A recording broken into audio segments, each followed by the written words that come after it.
We are ignoring the lunar orbit, the moon environment at our own peril, and we really need to start paying attention right now. There was some news that came out by the Korean Aerospace Research Institute, KARI. A presentation was given that said that there were 40 red alarm warnings over the past 18 months about possible collisions in lunar orbit between three major orbiters: KARI's Korean Pathfinder Lunar Orbiter, NASA's Lunar Reconnaissance Orbiter, and ISRO's Chandra 2 orbiter. So just those three orbiters produced 40 warnings that there might be what's called a conjunction, a possible collision in lunar orbit. Now, we don't actually know the criteria that was set for these conjunction warnings.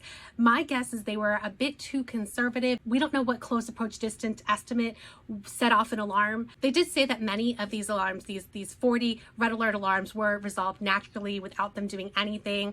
But they also said that they did move their KARI observatory because of some of these conjunction warnings. They wanted to be absolutely 100% certain that they were not going to hit another satellite.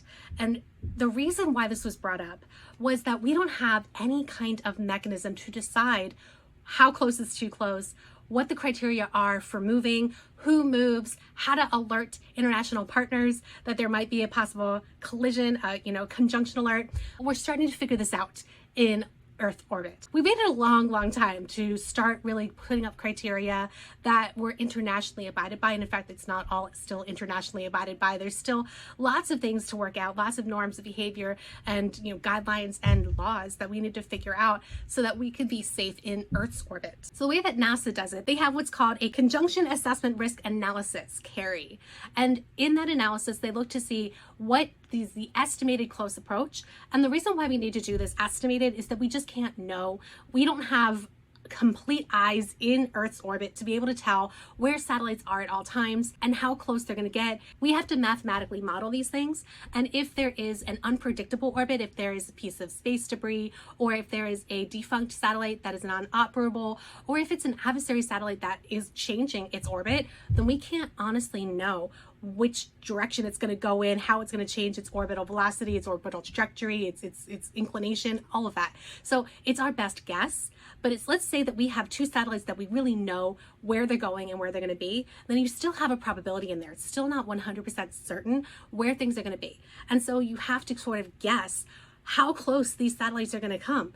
And it's not like we can intuitively do this when we think about it here on Earth with roads and, cars or any other vehicle. It's not even the same as in planes, but you start to get the complexity of planes, right? We rarely have the possibility of two planes colliding, but we do sometimes have that because it is hard to measure that in Earth's atmosphere because we don't have complete eyes on the sky. So think about it around Earth's orbit. And then take it one step further and think about it in lunar orbit, where we have even fewer tracking satellites, even fewer observatories and eyes that can see what's going on in cislunar and lunar space. And you begin to understand why we have this real problem with estimating where satellites going to be and if they collide. And this is not a theoretical probability. We have had collisions in space that creates a massive amount of space debris, which is a huge problem in Earth orbit, and even more of a problem in lunar orbit. I'll get to that. There's a system that JPL runs that international partners share what the trajectory of their satellites are, what the trajectory of the lunar orbits are, actually multiple planetary bodies, not just lunar. And that's called the Multi-Mission Automated Deep Space Conjunction Assessment Process, or MADCAP. And that's voluntary. There's no rule that says that a company or country needs to get this information. In fact, if you're talking about a satellite that is more on reconnaissance and surveillance, then they're probably not going to give you the accurate information as to where their satellite is going to be. But one thing I want to draw your attention to is that these 40 alerts were only for 3 orbiters. There are about 10,000 satellites in Earth's orbit, and we're talking about very few satellites in lunar orbit right now.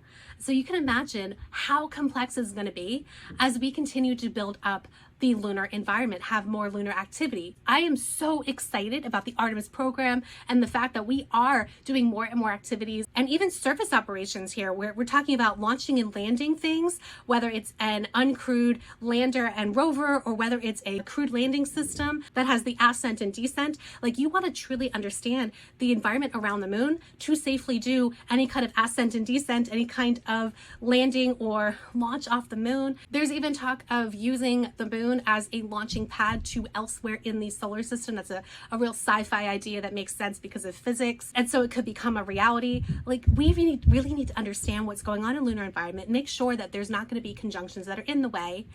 And getting back to why the lunar orbit is so different from Earth's orbit, because the Earth has an atmosphere. We truly rely on Earth's atmosphere to burn up our satellites, especially the smaller ones. Imagine if Earth's atmosphere did not burn up any satellites. We would have to continuously be pushing our satellites into the Pacific Ocean, into Point Nemo, that point in the Pacific Ocean where there's nothing around it. Every satellite, every piece of space debris, everything that we put up in orbit would then be deorbited into the ocean if we didn't have an atmosphere. You know, this is a weird thing to say because, of course, we wouldn't be alive if we didn't have Earth's atmosphere. But if Earth's atmosphere, for whatever reason, did not burn up our satellites, we would be so very vulnerable here on the ground to all the space debris, all of the things that we put up there. So the moon does not have an atmosphere. It has an exosphere. It's not the same thing. It cannot burn up satellites. It cannot burn up space debris. It also doesn't have a giant ocean. So you cannot put something down that is just going to splash down in the middle of nowhere and be okay for human populations or any kind of infrastructure that we have in place. Instead, what you have is a dusty lunar surface and a low gravity. And here's where we get to my PhD research, where I studied what happens when you have even a small impact on the lunar surface and how much dust, regolith, ejecta, that kicks up into far reaches of the moon. And some of it might even get kicked up into lunar orbit. So if you have a collision in lunar orbit that creates space debris around the lunar orbit, and you are counting on that those pieces of space debris, they can't burn up. They're going to have to re-enter at some point. Some of it might go off because the lunar gravity is much, much lower, but some of it is going to be pulled downward and be landing in an uncontrolled way on the surface of the moon to kick up dirt that may or may not be near a population, near infrastructure that we don't want damaged, that might have enough energy to kick up lunar dust and get that ejecta into the lunar orbit as well. So this is a real problem. And if you want more information about lunar ejecta and how it can go as far as lunar orbit, I recommend Dr. Phil Metzger. I did an internship with him when he was still at Kennedy Space Center. Now he's at my alma mater, University of Central Florida. So go ahead and look up some of his papers. He does amazing work. Now, why do we care? Well, obviously we, the United States, wants to go to the moon. Other countries want to go to the moon. And we have an international obligation to make sure that what we do in lunar orbit and the lunar environment is safe for everybody. The Outer Space Treaty, Article 9 reads, "In the exploration and use of outer space, including the moon and other celestial bodies, state parties to the treaty shall be guided by the principle of cooperation and mutual assistance and shall conduct all their activities in outer space, including the moon and other celestial bodies, with due regard to the corresponding interests of all other state parties to the treaty." So we need to act with due regard. That means we need to be responsible with what we do. You know, we being the signatories of the Outer Space Treaty, which is quite a number of signatories, we need to be responsible with what we do in lunar orbit, making sure we don't collide with other things that are in lunar orbit, and make sure we don't create debris around lunar orbit, and make sure we're not doing uncontrolled re-entries of anything. I've been talking about this actually for a few years. It's only going to get worse of a problem as we have more activity in lunar orbit and cislunar space. Remember that NASA and its partners are developing the Lunar Gateway, a space station around lunar orbit in a weird halo orbit.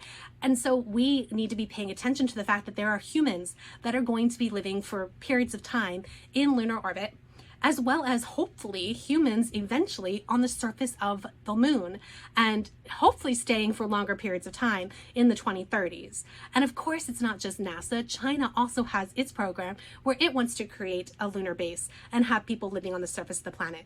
So as we start to put in a lot of money and a lot of effort to do lunar activity and build up lunar infrastructure and bring people there, we need to make sure that everything we do is coordinated and safe so that we are not damaging the lunar environment the way that we have damaged Earth's environment and are now trying to mitigate against that by putting additional rules in place and by developing technologies to do cleanup.